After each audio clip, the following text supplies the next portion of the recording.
Hi, welcome to Divine Cuisine. Today, we're talking chicken and dumplings. We're using up our leftover cheddar biscuits from yesterday, so you'll want to stay tuned because they're simply delicious.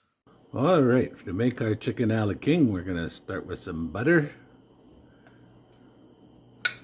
In our pan here.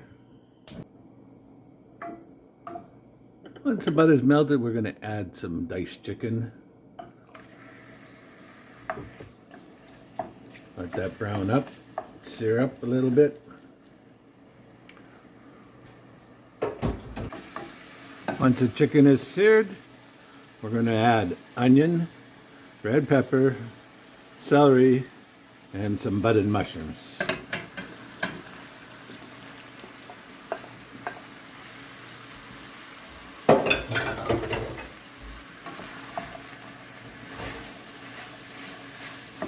And we want to let that saute up.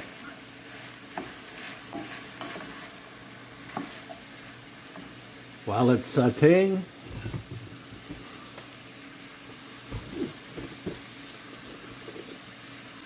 put in a little bit of salt.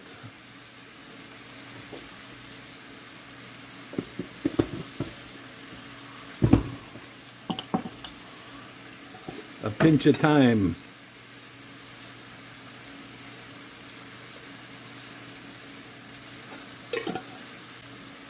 And a little bit of black pepper.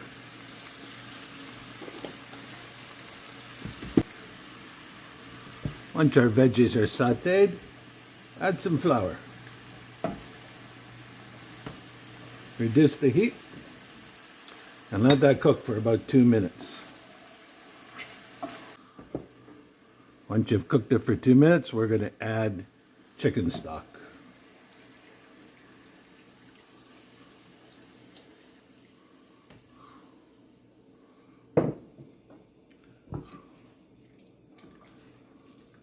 Now you're going to bring that to a boil, reduce it, the temperature, cover it, and let it simmer for about 20 minutes.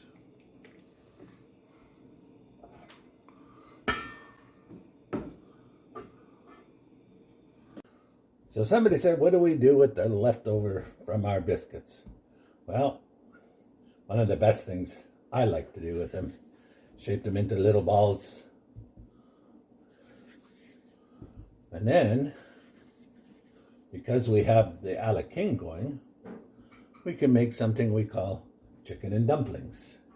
We just drop the little balls in the dumpling mix, in the chicken mix rather.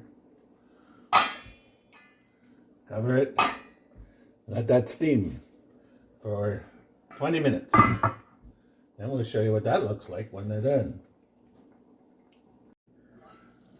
Chicken a la king. It's all done. Dumplings are done. To check the dumplings, use a skewer, insert it in here, and if it comes out clean, like it does, they're ready to go. So to finish, we're going to add a little cream.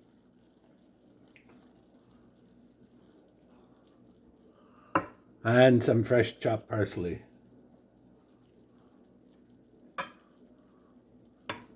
And our chicken and dumplings are ready to serve with our biscuits. So our chicken a la king is done, as dumplings are all in it. It's absolutely delicious, simply delicious that is. It's king, a la king. So kind of refers to something that is royal.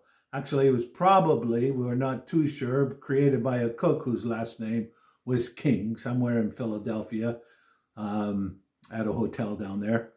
But the word king reminds us of royalty, reminds us, we talked yesterday about Jesus is our Lord. The Lord is our shepherd, we shall not want. Did you know that you're part of that kingship? That you're part of that royal line? Look at 1 Peter chapter 2, verse 9. It says, "For you are a chosen generation, a royal priesthood, a holy nation, a peculiar people that should show forth the praises of him who has called you out of darkness into his marvelous light. So you are a royal priesthood, a chosen person.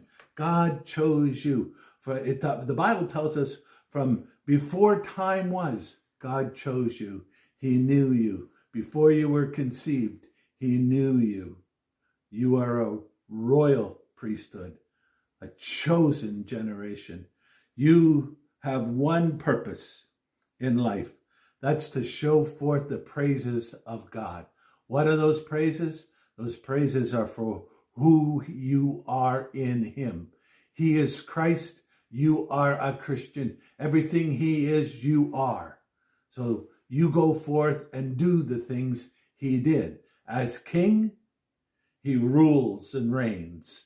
As Lord, he commissions things out that are proper for you in your life.